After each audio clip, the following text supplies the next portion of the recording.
સુરત સહિત રાજ્યભરમાં ગાંજાનું નેટવર્ક ચલાવનાર કુખ્યાત ગાંજા માફિયા અનિલ પાંડી આખરે કાયદાના સકંજામાં આવ્યો છે. અનિલ પાંડીએ ઓરિસ્સાના ભુવનેશ્વર નજીક બાલાસોર કોર્ટમાં શરણાગતિ કરી હતી. બાદમાં બાલાસોર પોલીસે તેની ધરપકડ કરી અને તેને જેલ ભેગો કરવામાં આવ્યો છે. સુરત સહિત રાજ્યભરમાં ગાંજાનું નેટવર્ક ચલાવનાર કુખ્યાત ગાંજા માફિયા અનિલ પાંડી આખરે કાયદાના કબજામાં આવ્યો છે.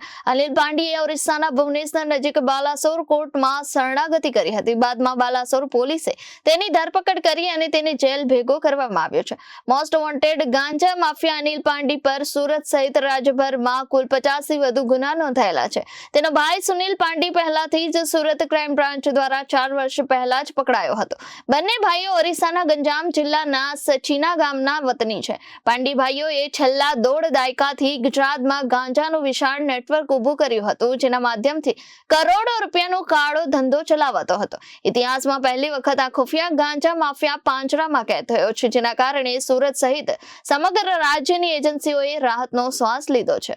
Reporter Arvind Rathod, Janadesh news, Surat.